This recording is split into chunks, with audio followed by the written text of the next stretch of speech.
So at our level, we have to make effort to generate the thought of bodhicitta, the thought of becoming enlightened to help all living beings. And we need to do that again and again and again. And our mind gets more and more familiar with that. And then at a certain point, it's said that that attitude will just arise naturally, spontaneously, effortlessly. You don't have to make it come up anymore. It's just your way of being, your natural way of being. And that's the point when you become a bodhisattva. So that's the meaning of a bodhisattva. Bodhisattva is someone in whom that state of mind is just like there all the time, naturally, spontaneously. So, yeah, we have to work, we have to keep generating that thought until we get to that point.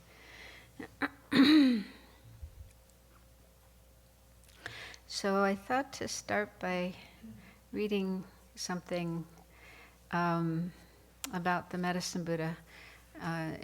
It's about the connection between the Medicine Buddha and Tibetan medicine, but also the connection between the three poisonous states of mind, greed, hatred, ignorance, and disease, different kinds of disease. So this is from a book called Images of Enlightenment. It's been around a long time. I don't think it's so well known, but it's a really helpful book. Yeah, published in 1993. The authors are Jonathan Landau, John Landau, who's old Dharma student and teacher and author, and Andy Weber, who's he studied, I knew him way back in the 70s. He's originally from Germany, and spent many years studying with Tibetan painters, Tibetan Thangka painters in India and Nepal. And so he's painted a lot of thangkas, and he's also now teaching. He's been doing that for many years, actually, teaching others to paint thangkas. And in fact, that it's not here anymore, but the thangka that has the 7 medicine Buddhas, plus Shakyamuni Buddha, was painted by one of Andy's students from Holland, Fred van der See, who lives in Spain. And he does digital thangkas. So he, I think, is the first person who ever did that. Normally you paint thangkas, by hand, but he does it on computer. And I think it still takes a huge amount of skill. But that way, when it's on the computer, then people can download it. So he has a website where you can go and download all these thangkas that he's painted, and then you can print them out any size. You can make huge ones, tiny ones, whatever size you want. So it's really quite intelligent, clever way of doing thangkas. And so anyway, so in this book, it talks about different Buddha figures and just about the Buddhas themselves and the iconography and so on. So with regard to the Medicine Buddha, I'll just read what it says. In Tibet, the Medicine Buddha is revered as the source of the healing arts, for it is through him that the teachings embodied in the 4 medical tantras, the basis of Tibetan medicine, came into being. As explained in the first of these 4 tantras, the lapis lazuli healing master, this is the Medicine Buddha we're meditating on, was once seated in meditation, surrounded by an assembly of 4 circles of disciples, including divine physicians, great sages, non-Buddhist gods, and bodhisattvas, all of whom wished to learn the art of healing. So then they requested the Medicine Buddha to teach, and that's how the Buddhist explanation of the various mental and physical ailments, their causes, diagnoses, and treatment, and the maintenance of health is said to have originated. So all the teachings used in Tibetan medicine came from the medicine Buddha. And it says, according to these 4 tantras, the fundamental cause of every disease is to be found in the 3 poisonous delusions or afflictions: ignorant, bewilderment, attachment, and hatred. So those are the 3 poisonous attitudes, the 3 main delusions or afflictions that are said to underlie not just sickness, but all the sufferings of samsara. Just our very existence in samsara is due to those 3, especially ignorance. These 3 root delusions or afflictions lead to imbalances in the 3 so-called humors: phlegm, wind, and bile. So I think that this, in Western medicine, is maybe ancient medicine in the West also had the knowledge of these 3 humors. Maybe in Greek medicine, I don't know. But anyway, these are, I don't know exactly what they are, but anyway, these are like 3 energies we have in our body: phlegm, wind, and bile.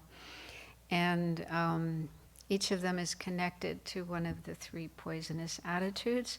So when we have an excess of anger, for example, that produces an excess of bile in the body, and that can lead to various illnesses. When we have an excess of attachment, that's connected to wind or lung, that energy in the body, causing various illnesses. And then excessive ignorance is connected with phlegm. I don't think that literally means phlegm like the stuff we have in our nose and our chest, but I haven't studied Tibetan medicine, so I don't know. But when you go to see a Tibetan doctor, they check your pulse, they look at your eyes, your tongue, your urine, and then they diagnose, what ailments you have, and then give medicine according to that. And the medicine is mostly made from herbs. A lot of herbs that grow wild in the mountains in India and Tibet. I think they may use other ingredients as well, like minerals. I think they use things like, I don't know, gold, silver, little bits of that also included in the medicine.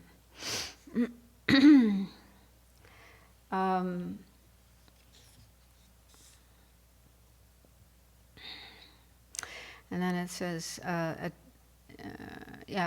this is a quotation from the root tantra of these medicinal arts.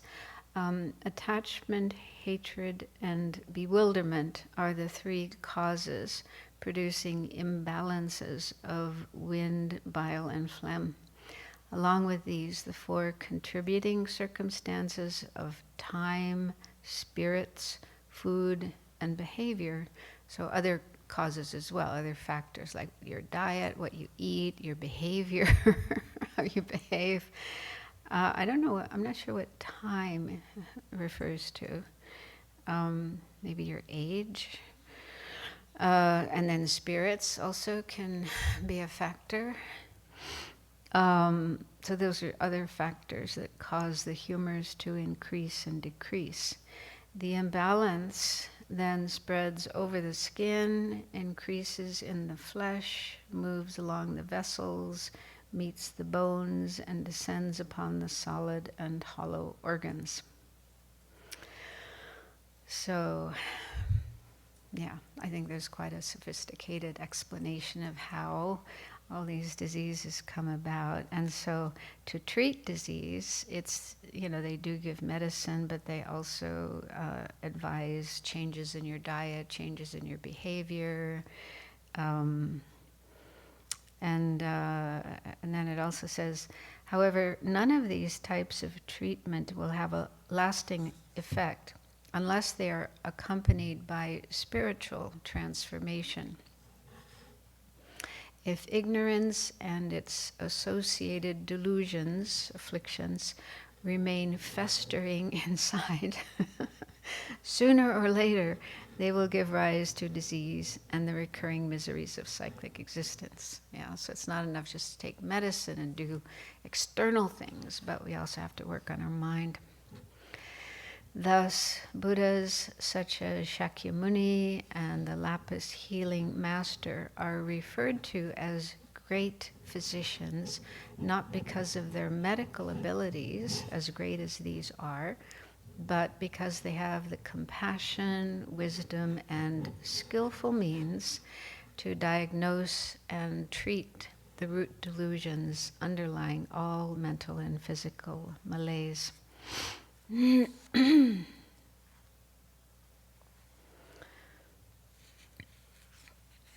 Yeah, so I just thought that might be interesting for some people. There's a lot of interconnection between our body and our mind, and this is recognized also in at least some traditions of Western medicine, and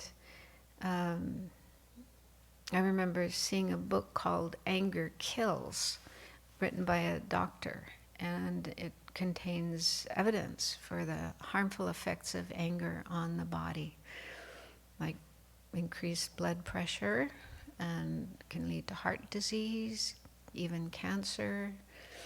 So Western medicine, Western science is recognizing, that connection. And then also with attachment, especially, when it gets extreme and becomes an addiction. Very clear how addictions can damage health, not just addictions to things like drugs and alcohol, but also food, or certain types of food, certain types of behavior. How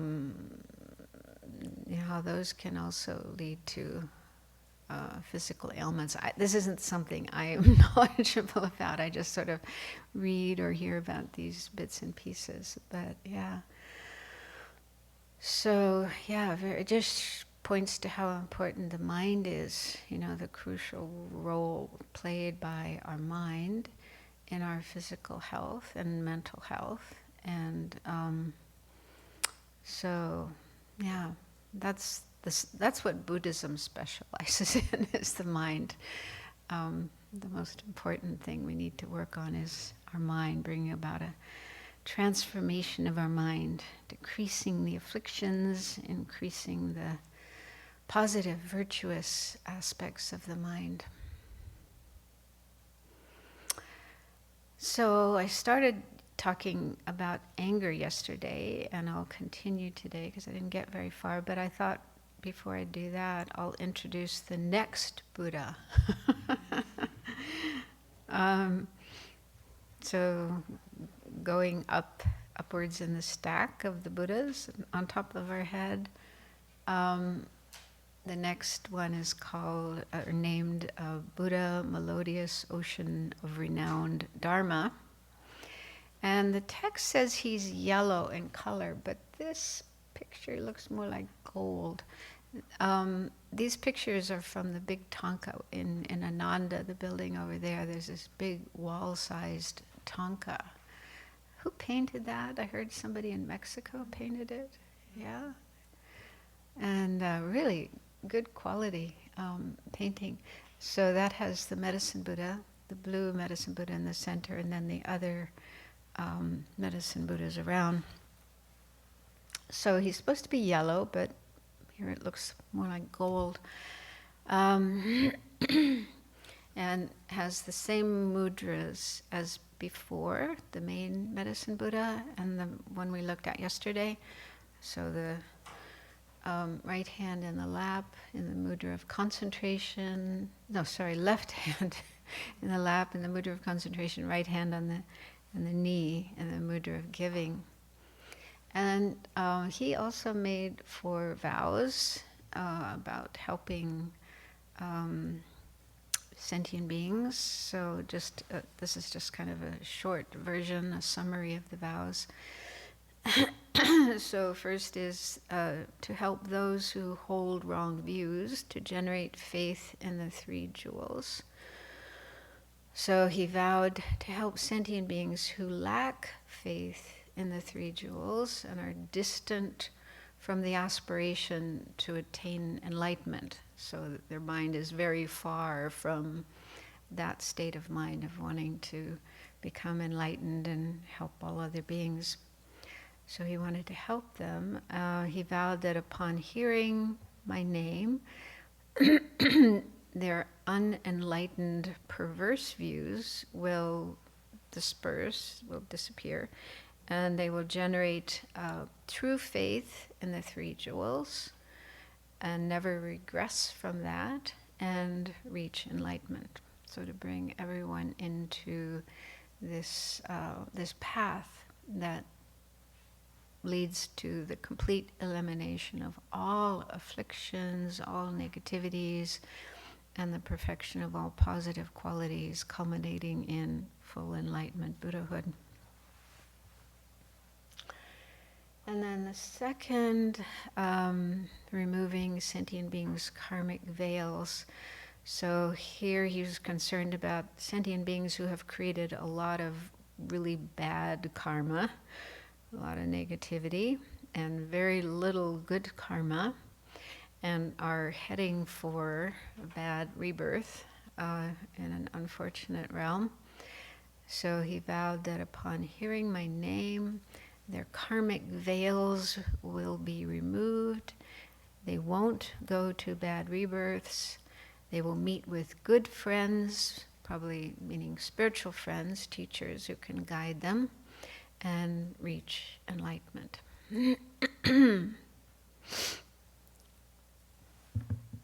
So not giving up on beings who do horrible things. There's a lot of them. And then number 3, providing necessities to destitute beings. So he vowed to help sentient beings who lack food, the necessities of life, food, clothes, shelter, and beds, and so on.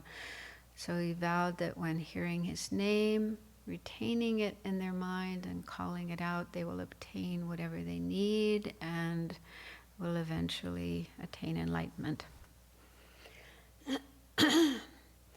Then number 4, we really need this one these days, to help sentient beings stop harming each other.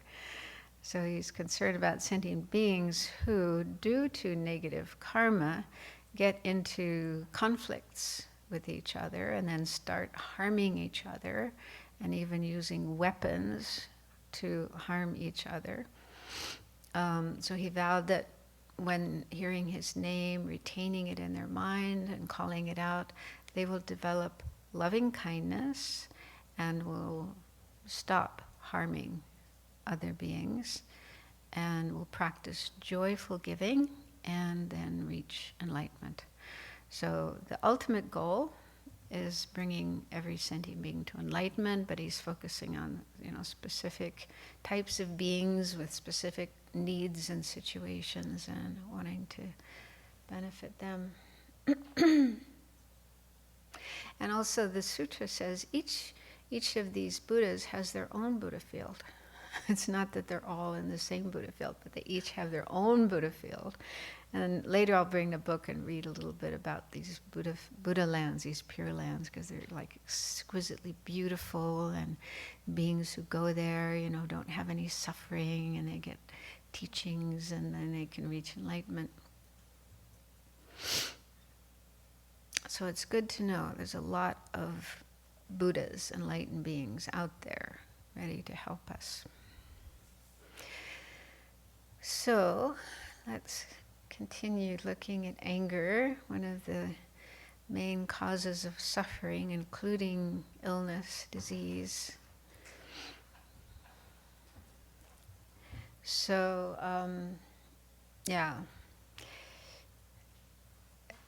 here we're looking at disadvantages of anger. So this is really important. It's really important to understand the disadvantages, the faults, the shortcomings of afflictions.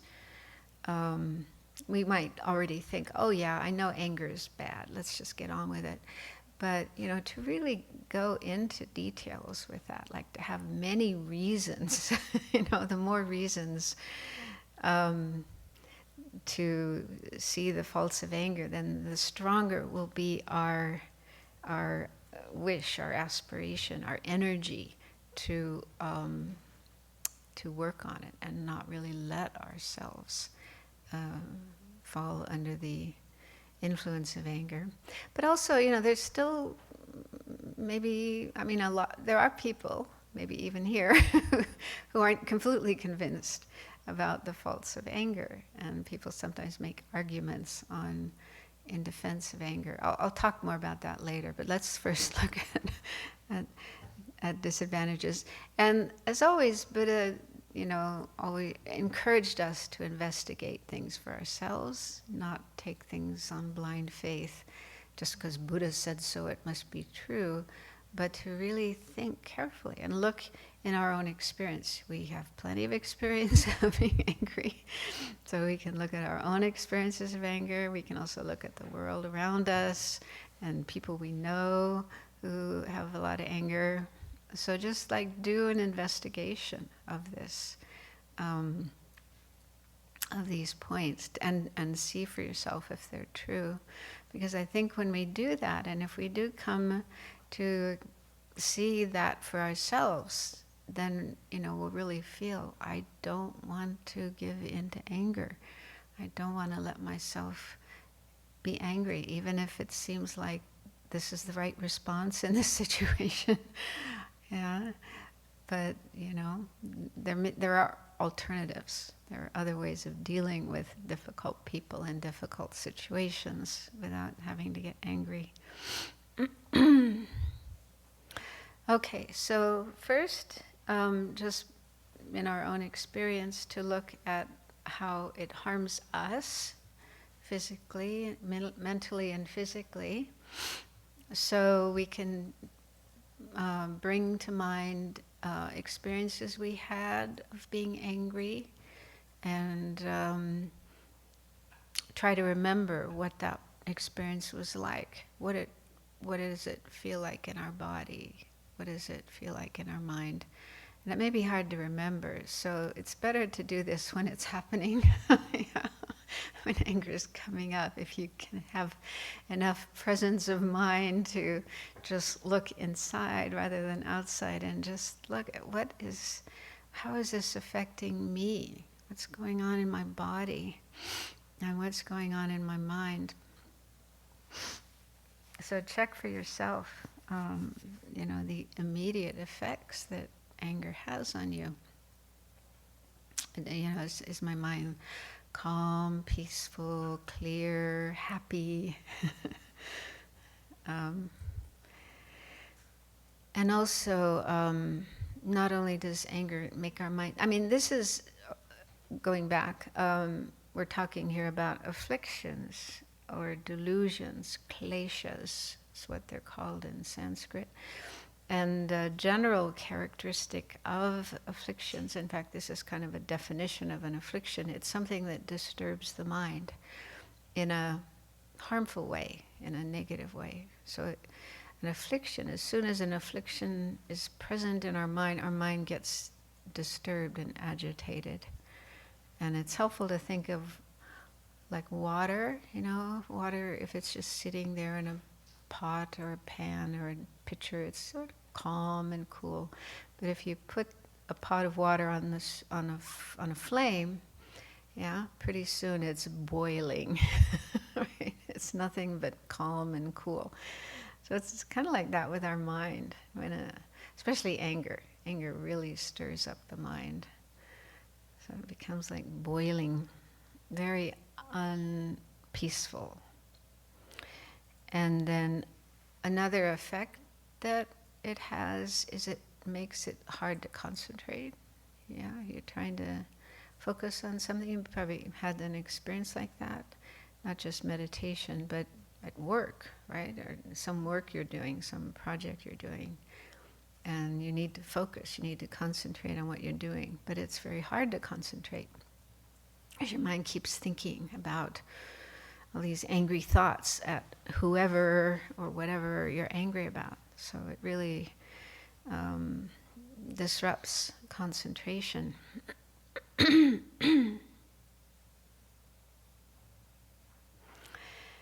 And yeah, is it a pleasant feeling, an enjoyable feeling?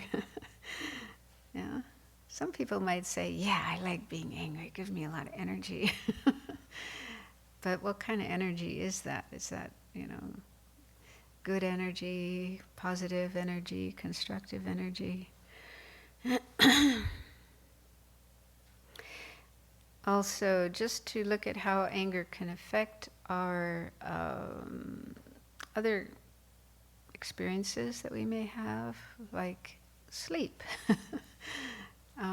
You're trying to go to sleep, but you're having all these angry thoughts. You're really angry at someone or something, and your mind is just, you can't stop thinking.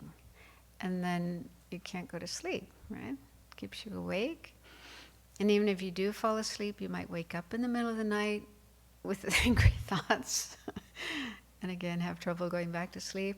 It could also influence your dreams. Yeah, in your dreams you might be fighting, and so not very pleasant, nice dreams.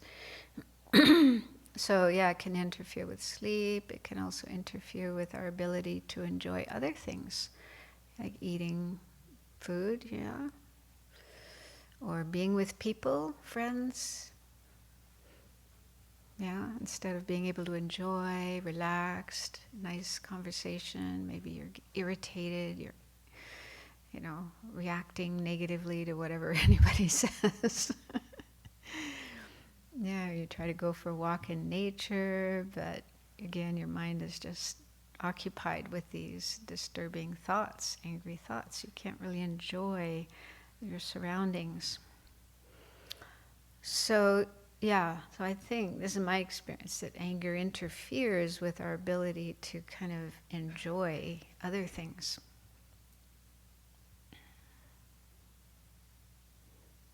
And then, there is this research about effects that it has on our health.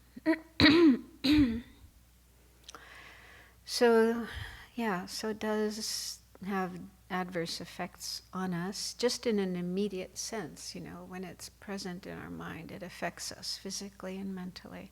So that's something to look at and check if it's true. Then another thing, next point is how it affects our interactions with others, our relationships with others. So it often incites us to harm others. I mean, that's part of the definition of anger, is there's this wish to harm, to give harm. And in some cases, you don't even harm the one you're angry at, but you may take it out on others, right? So you're angry at your boss, but it's a little tricky to express your anger at your boss, so you keep quiet in front of your boss, but then you take it out on a colleague, or when you get home, family members, or your dog, your cat. Okay, so taking it out on others who have nothing to do with your anger.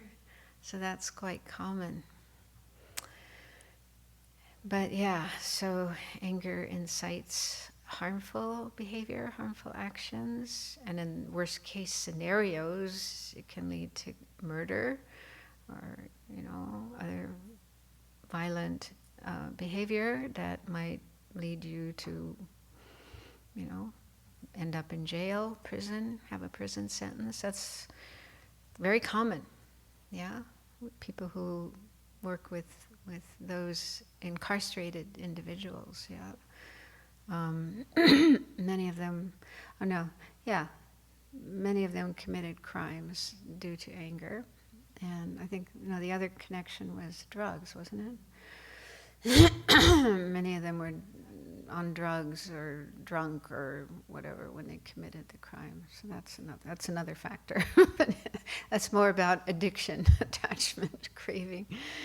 But but that's one thing too. A lot of these afflictions. There's connection between them. Yeah, they're not like totally separate, but a lot of interconnection between the afflictions. We can look at that later. But anyway, so even if we don't commit crimes with our anger, we hurt people, right? We hurt people, and that can cause damage to those relationships. We might lose friends. They just don't want to be our friend anymore. Relationships fall apart because of anger.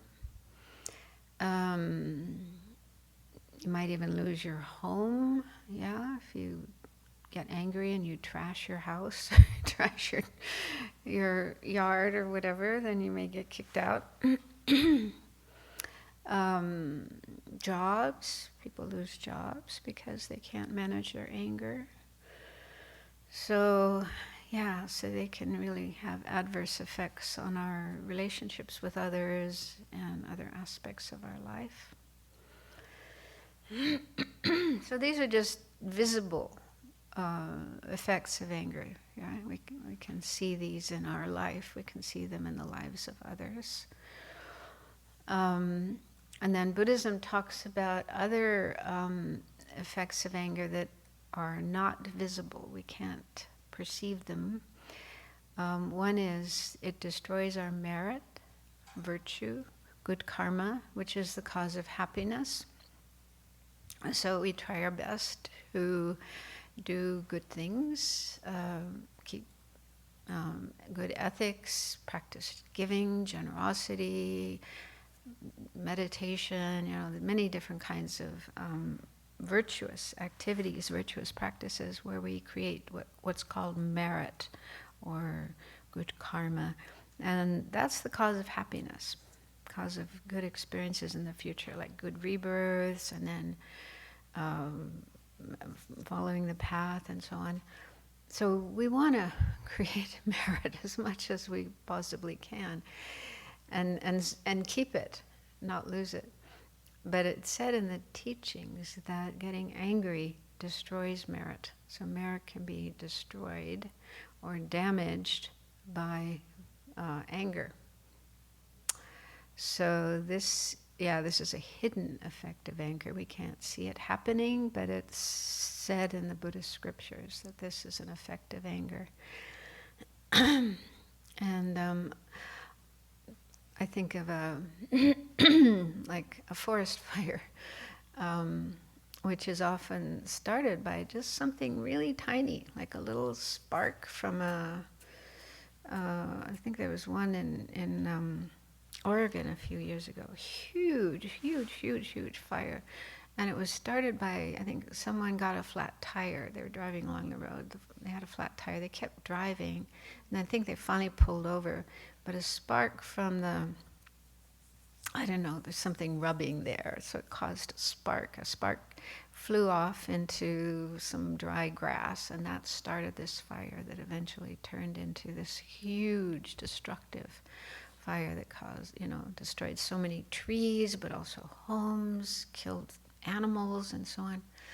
So that's like an example of how one tiny thing can lead to so much destruction. So anger is compared to that. There are some places in the scriptures where they talk about anger being like fire, flames of anger. So that's something to think about. And do you want to destroy your merit, your hard-earned merit? You work so hard to create that merit. You want to burn it up like that. And then with regard to karma, so under the influence of anger, when anger comes up in our mind and we don't manage it, then it can grow, and then we may act it out with our actions or with our words, speaking harshly, or saying hurtful words, or doing more, doing something with our body that is negative.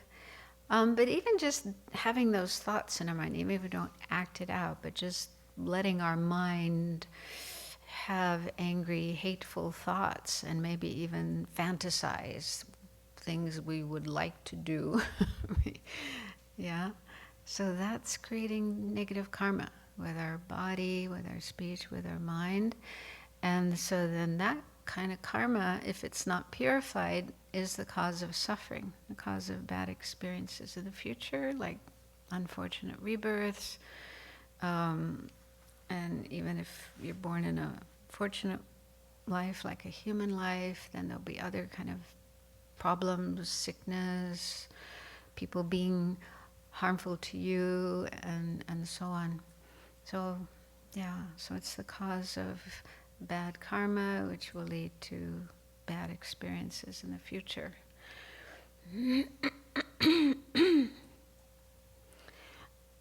I like to tell this story. I heard about this man who fantasized killing his wife, and he really got into it. He even drew diagrams, about what he was going to do. I don't know the details of that, but he spent quite a bit of time and energy, with these fantasies of killing his wife. And I think they found these drawings that he did, and he was put on, on trial for just thinking about, making plans. I guess that's illegal. I don't know. Maybe it depends on having plans to commit some crime. Yeah, even if you don't carry it out, you could still get put in prison. So that's just an example of that.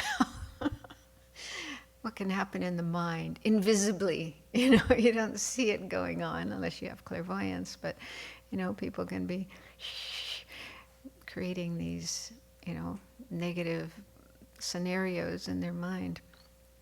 So even with that, we create negative karma. So be careful when you're sitting on your meditation cushion. Don't let the mind go into that direction. Then, yeah, so that's the negative effects. Oh, and then, yeah, it also is an obstacle to cultivating positive qualities.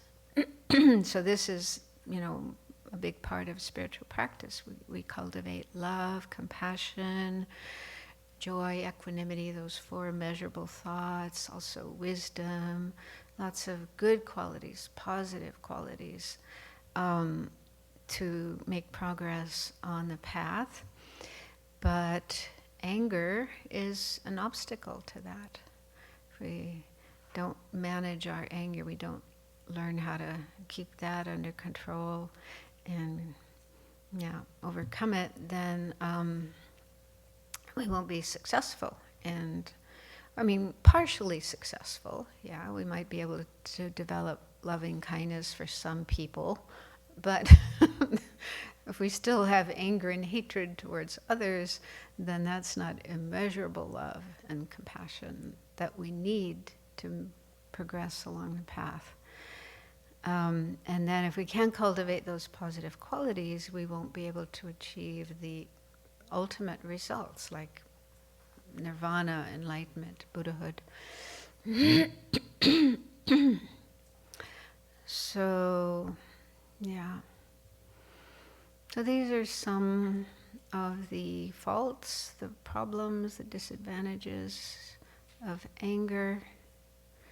Another thing to consider, and I think this is important too, is we're all going to die one day. And according to Buddhism, death isn't a complete end of everything, but it's more like a gateway, a doorway to another life. And we don't have choice over where we go, but it's our karma and whatever tendencies are most prominent in our mind at the time of death that determines our next life. So it's really important to have a positive state of mind at the time of death. That's really, really crucial for our next life, our next rebirth. And having anger in the mind at the time of death would be really disastrous, really bad.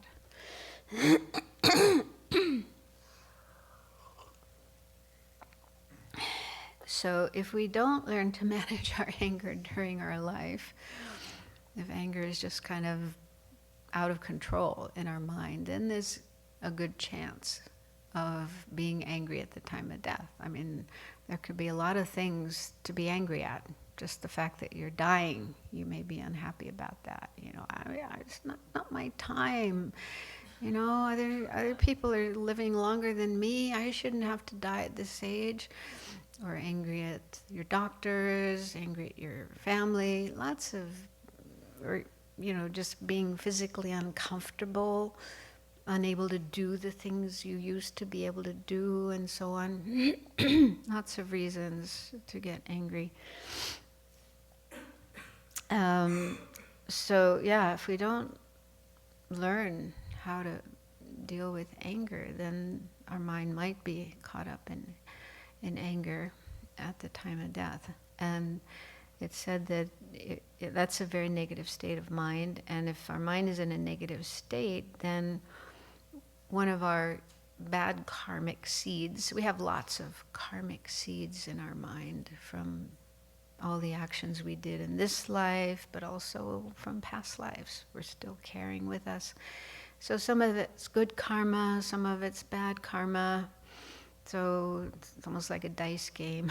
Which of those karmic seeds is going to be the one that comes up most strongly and projects our next life, our next rebirth?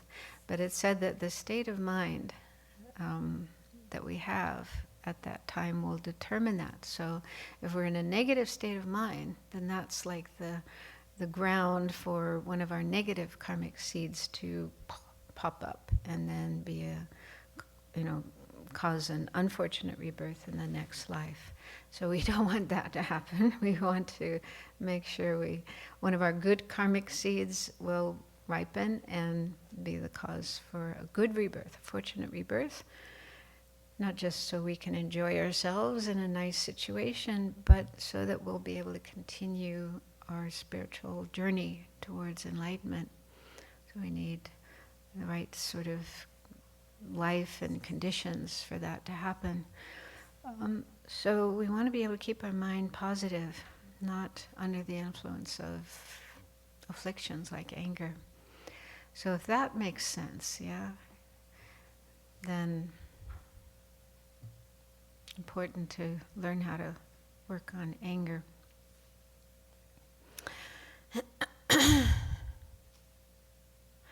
Any other disadvantages anyone can think of?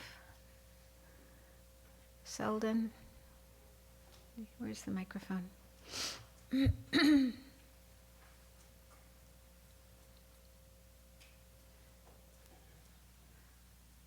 I think that, and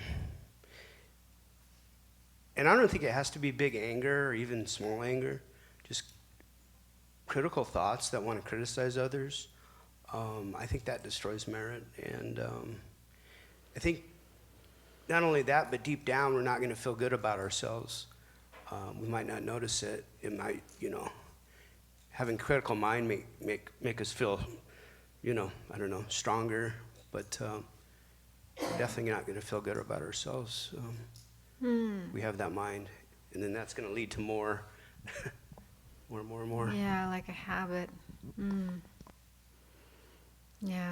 Yeah, so that is one type of anger. It's a more low-level version of anger. But yeah, just having critical thoughts, noticing things about people and being critical, being judgmental. It is a kind of anger. It's like aversion. And it's not really nice. I mean, would you want people to have those kind of thoughts about you, right?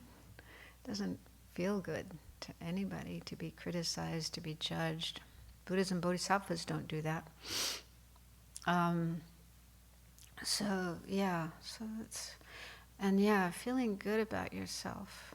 I agree that, you know, even though on the surface you may feel good, you may feel proud of yourself because you cut somebody down, something like that, you told them off. But deep down inside, you know, do you really feel good about yourself? I don't think so. I don't think that's genuine happiness. That's not genuine happiness. It might be maybe your ego feels good, you know. And often in societies, there's this idea that you should get back. Yeah, that's the right thing to do. If somebody has hurt you, done something to you, you should get back at them. You're encouraged that, right? People encourage you to get back. And if you don't, then you're like weak, you're wimpy. So you got to stick up for yourself and get back, right? So, yeah. We may receive that kind of encouragement. Dalai Lama wouldn't encourage that, I'm sure. Buddha wouldn't encourage that. So even if people do give you that kind of advice, you don't have to listen to them. But yeah, so even if there is some superficial sense of, okay, I did the right thing by getting back at them. But deep, deep down inside, you really feel good about yourself. Yeah. And I don't know if this is kind of relevant, I guess. There's this one, well, he was a cardiologist, a Dutch cardiologist, Pim van Lommel. And he became interested in near-death experiences because his patients, people who had a cardiac arrest and were, for a period of time, like dead, and were revived, some of them would talk about experiences they had while they were in that state of near-death. And he got really interested in that because he thought, this isn't supposed to happen. Because, the brain is stopped.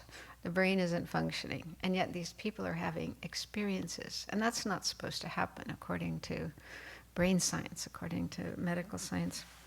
And so he got so interested in that he sort of stopped practicing cardiology and spent 15 years doing research on near-death experiences. And then wrote about his findings, and they were published in The Lancet, which is a very prestigious British medical publication. And he wrote a book about it as well. Anyway, why am I I forgot now why I'm talking about it. Oh yeah, I didn't read his book. It's a bit kind of technical. But I did read an interview with him, and he was talking about how people often have like a total recall, right, before death. Then just in a very short time, they just remember everything they ever did. And he said they will also feel like when they did something hurtful to somebody else, they will feel that other person's pain.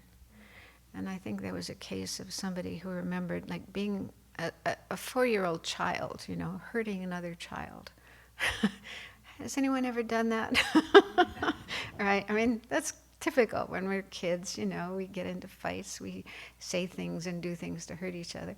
So somebody remembered hurting another child when they were just 4 years old, and they realized how wrong that was, how they felt a lot of regret. They could feel the other child's pain.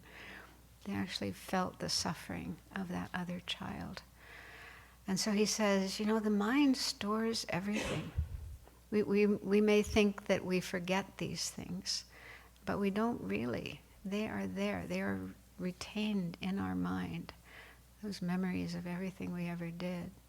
And they can come up at the time of death. So, yeah, I guess I'm saying this to illustrate what you said, that, deep down inside, we know when we've done something wrong. We might cover it up, we might make excuses, we might forget it, push it aside, but it's still there. And at some point, it's going to come back up again. And he believes in karma. Yeah. So, anyway, anyone else?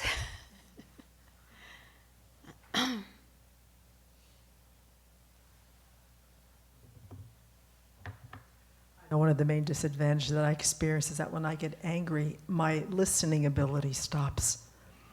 And that the lens is so distorted that facts don't matter anymore, just my point of view. So it really, there's a serious distortion, and my ability to keep open and listen and respond is just gone. Which is part of how it endangers relationships, yeah.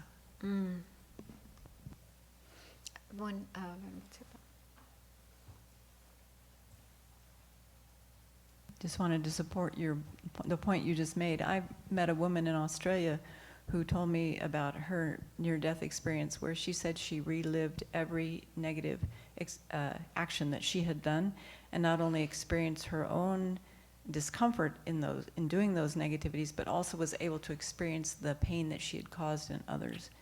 And she was not a young woman, so there was probably A lot. a lot.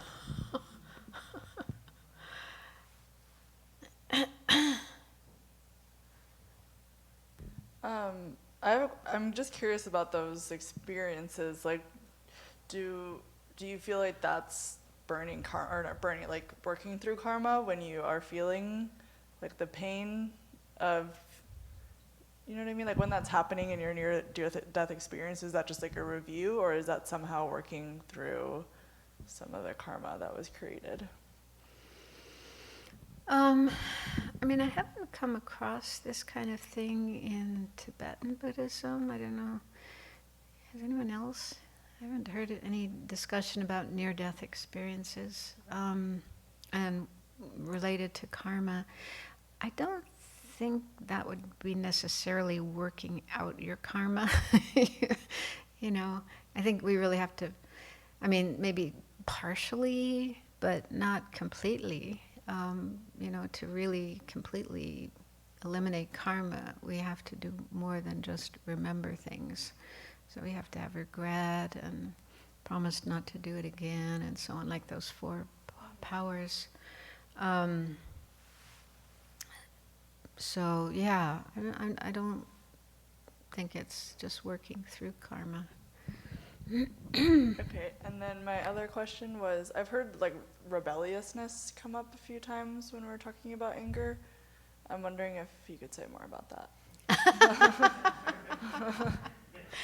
Oh yes. In my teen years, I think we all go through that. Yeah, that's anger. In my case, definitely, there was a huge amount of anger towards my parents and towards teachers, the government, the world. I don't know. I guess rebelliousness can mean different things, but I think there is usually some anger there and rejection and maybe deliberately wanting to do opposite to what this person wants you to do. Yeah, doesn't that sound right? Like there's anger there.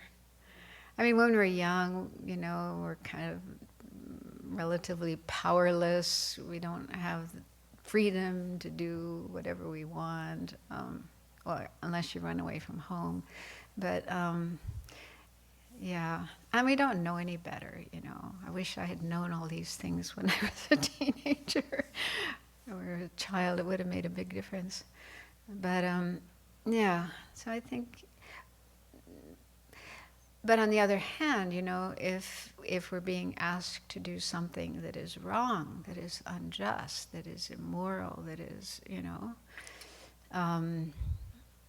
we can, and it depends on whether or not we have freedom to say, no, I'm not going to do that, then resisting that, like saying no. Like this whole, like Gandhi's, what is it called?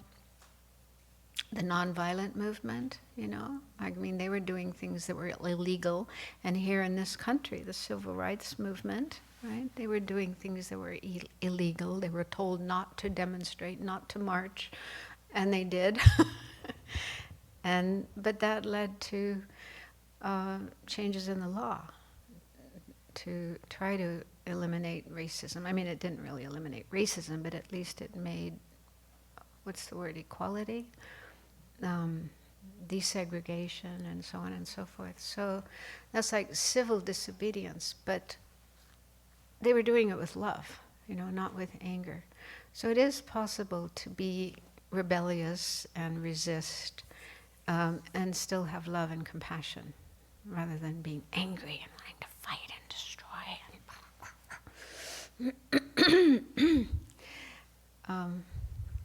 Keith, is it? Yeah. Keith. Very impressive. One of the things that has also been said about anger is that it's really a culmination of a bunch of other feelings. So it seems like if somebody's afraid, for instance, they might be angry, or if they're hurt, they might be angry. So it also seems like the distortions that it causes aren't just about the other person and how evil they are, but it could also cover up our own, it prevents us from really being able to see ourselves clearly if we're angry, because we may not be willing to see that we're actually sad, or somebody hurt our feelings, or we're feeling, more vulnerable. Mm-hmm. Yeah. That's why I mentioned before that we start looking at our afflictions, our emotions, and we can see a lot of interconnection. Attachment is another thing, A lot of anger happens because of attachment, desire, unfulfilled desire, or attachment to this, and then it gets damaged by somebody, and and fear as well. That's a big factor in getting angry. So there's two questions. Lucy, I saw your hand first. You still have something you want to say? And then Grace, Mary Grace. I just wanted to know sort of the Buddhist take on what in activist circles is called righteous anger. So I know as a union organizer and things, that's something that they really encourage you to take advantage of, is people's righteous anger, to stir up the crowd and really my understanding of it is anger at unfairness. So it's a fundamental thing in most animals to understand when something's unfair. And if you can stir up the people to become angry about that, then you can get change to happen. Mm-hmm. So what's the Buddhist take on that? I think that the idea of righteous anger may be a Christian thing.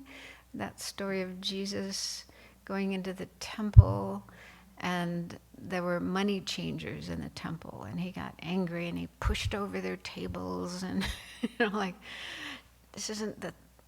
a temple is not for this kind of thing, sort of thing. So I don't think, traditionally, I don't think there is such a thing as righteous anger in Buddhism. However, because the Dalai Lama has often, he often meets with scientists and educators and psychologists and teachers and all kinds of people, politicians, and I think they often have discussions and, sharing ideas from their different traditions and so on. And I actually heard, somebody told me they attended, there was like a meeting of Nobel laureates, and they were discussing different things, and the Dalai Lama was there. It was the Nobel Peace Prize laureates specifically.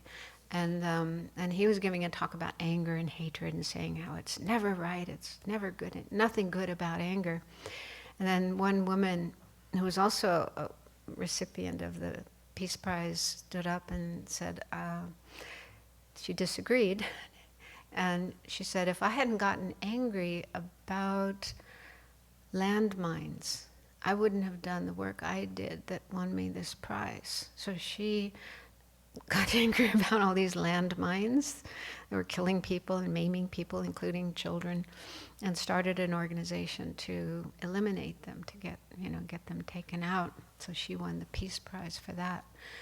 And I don't know if the Dalai Lama made any reply at that point in time, but there's a book called Beyond Religion that contains a whole chapter on emotions. I think it's specifically entitled Destructive Emotions.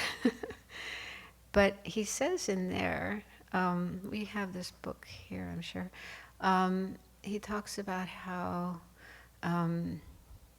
anger, he says anger isn't always destructive.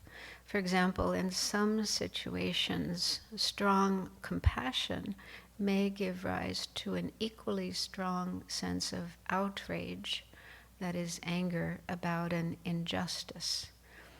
Again, feeling angry can, in the short term, make our minds more focused and give us an extra burst of energy and determination. In these ways, anger can, in certain situations, make us more effective in getting things done and obtaining what we rightly seek. However, when anger extends beyond this practical function, most of the energy it brings us is not helpful at all. Since all of us have probably at one time or another been on the receiving end of other people's anger, we all have experience of its unpleasant consequences. So he makes a distinction between anger that's harmful and anger that could be constructive, because it is coming from compassion. There's something happening that's wrong, that's causing problems and harm, and you want it to stop, you want it to change, rather than just being passive and letting it happen. So I kind of think that's what he's talking about here.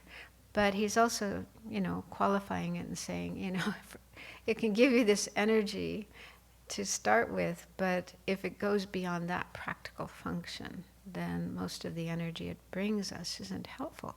So that kind of anger, might stir people to action, but it may go too far, and then they might start doing destructive things, or even speaking in a destructive way.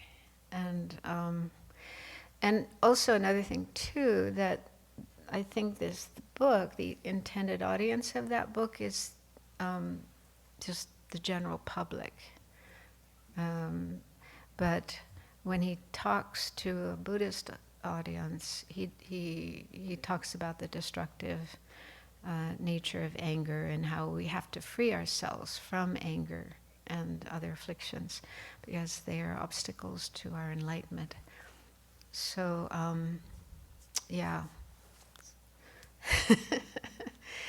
mean, it's only natural. The way I think of it is it's just natural to feel angry. As long as we're not enlightened, we're not, bodhisattvas, we still get angry. But if we can channel that energy, there is energy there, if we can channel it in a constructive way and think clearly, what will be most effective? What will be the best thing to do in this situation? How to deal with this situation that will bring about, constructive results and not just become more destructive. So that's just a few things to say about it. But I'm sure this is a touchy topic. Mary Grace, did you want to say something?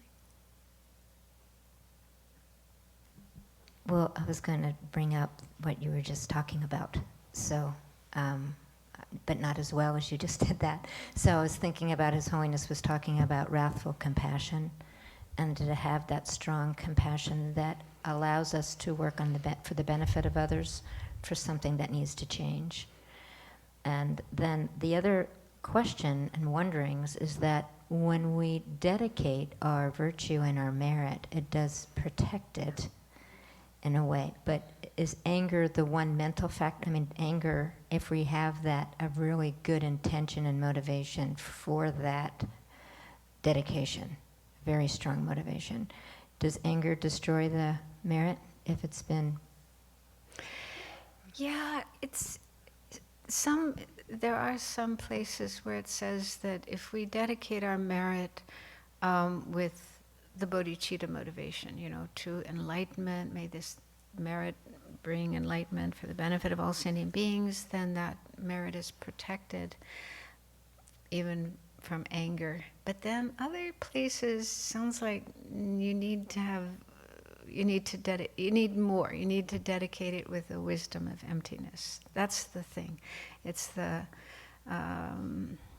contemplation of emptiness, that the I who created the merit created the action I did, and so on. All the aspects of that merit are empty of inherent existence. It's that understanding of emptiness that really kind of seals it, protects it.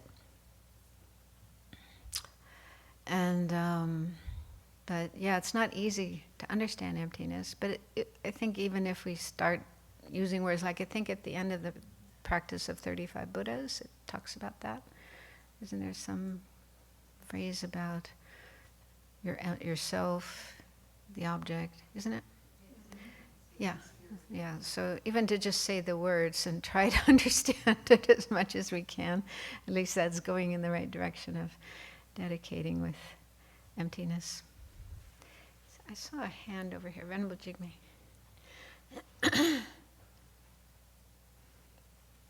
Well, Mary Grace just said what I was going to say about wrathful compassion.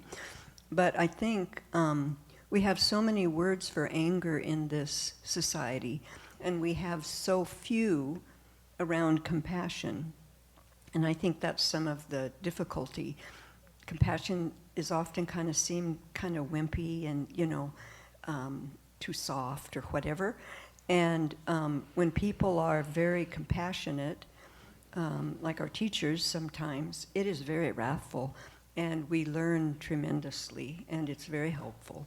So to put one's mind in that framework, to turn anger into that wrathful compassion, then how am I going to act or respond?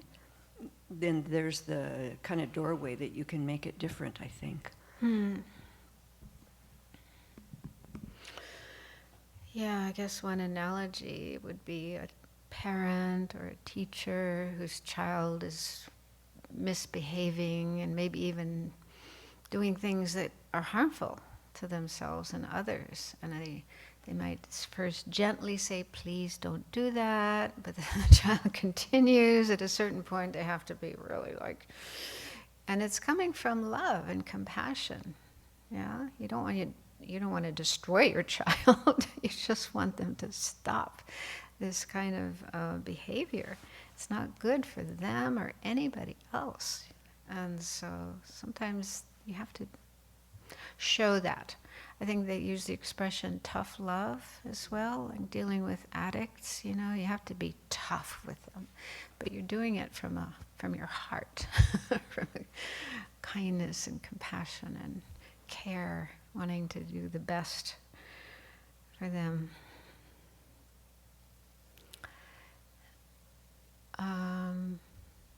Anyone else?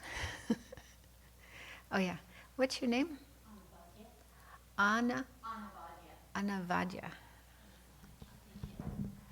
I just wanted to, sometimes other people's anger towards me has been such a great gift. My parents were really angry, and I've had teachers who were really angry, and so I'm just wondering if how we accept somebody's anger, if there's any support for their karma. Does that make sense? No. Okay, so kind of like, Well, I've learned from other people's anger How? tremendously. What did you learn? Oh my gosh, I mean, it's taught me about compassion. You No mean doubt about having it. compassion Having for them. compassion. It's taught me really that the energy of their anger, I can find the love behind it. And so then I see it so differently. So if other people do not demonstrate anger, it's like being able to turn those lemons to lemonade for me. And I don't know if that helps them or not, by my receiving it and gaining clarity from it. So I'm just wondering, in like dealing with others' anger, if how I receive it is transformational or For it does them. diddly squat. Does your learning from their anger, does that benefit them somehow? Well, that's what I'm wondering. I don't know. Is it helpful? Like, if I'm turning those lemons to lemonade, does it have beneficial potency at all? I don't know. That's Neither do I. hard to say. Yeah. Because, I mean, in Buddhism, it's said that each one of us has our own mind and our own karma and our own afflictions and the work we need to do. And no one else can do that work for us. Yeah. Even the Buddha. I say even a Buddha can't go into anyone's mind and sort of rearrange things and fix things and make everything okay.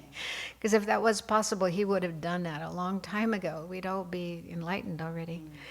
So it's not even a Buddha isn't able to do that. So, yeah, I guess if someone's angry at you, how you respond to that anger might benefit them. Like if you are patient in their face of their anger and you don't, get angry back, that might be helpful. It's possible.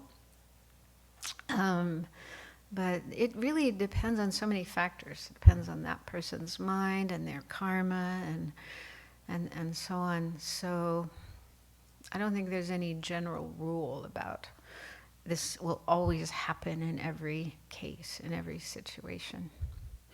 I remember this one story about the Buddha. Some man came up and was angry at him and berating him and just spewing out all this anger towards the Buddha. And the Buddha just remained calm and listened until the man stopped talking. And then and then he said something like, he said, if you give a gift to somebody and the person doesn't receive your gift, who does it belong to? And the he's probably kind of shocked, and he said, well, it would belong to me. And he said, in the same way, I am not accepting your anger.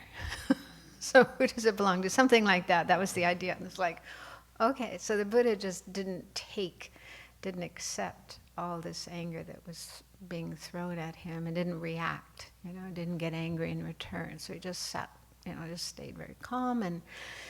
And so I guess it helped. I don't remember the end of the story if it helped this man at all, but it probably made him think, like if you're throwing out all this anger, the person isn't responding, isn't accepting it. So then it's your anger. So maybe he did realize that he was hurting himself with all this anger. It was just coming back at him. So yeah, hopefully he learned something from that and was able to work on his anger. But yeah, it really depends on that person's karma and what's going on in their mind.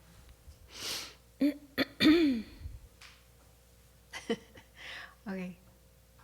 One of you two go first. Tracy or Elton?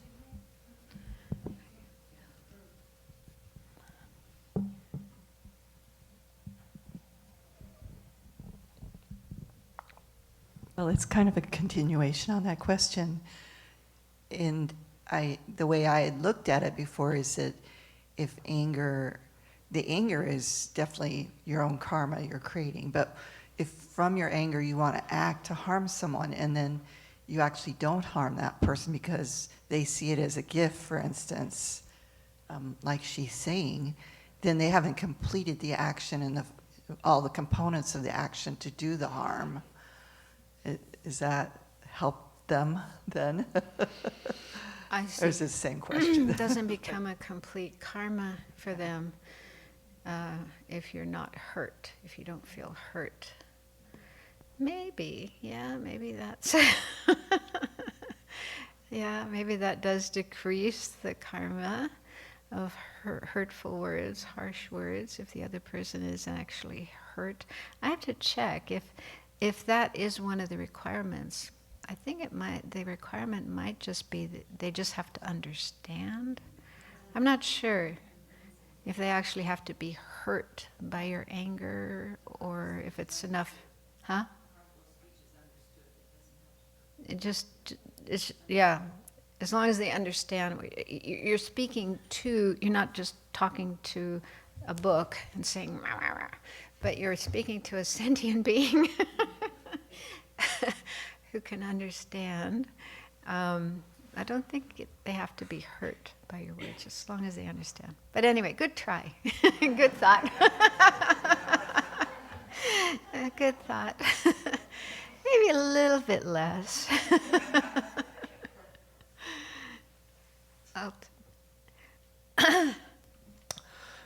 In Chinese medicine, I was taught that anger actually... In where you Chinese medicine. Oh, Chinese medicine, okay. That anger, it's not bad, but it's like a boundary that maybe, someone is trespassing your boundary, and sometimes a tool that I use is to ask myself, what do I need in this situation, rather than, projecting and say, oh, you did this, and this, but turn inwards and say, oh, maybe this is actually what I need in this situation, and what maybe where love and compassion comes in, and cultivating the good qualities, then how to approach the situation and say, hey, when you are saying this is coming up for me, this is what I need, and can we find a compromise? Something like that. It's a valuable tool that I find. Isn't that NVC? What is it? Nonviolent communication. I don't know. You never heard of that? I heard about the term, but I'm not Well, here people train in that. Yeah, it's a way of communicating with others in a nonviolent way. Yeah, and I haven't studied it myself, but you're having a conflict with another person. Maybe someone's behaving in a way you don't like, and you try, instead of just getting angry, you try to understand the need, right? There's a need there.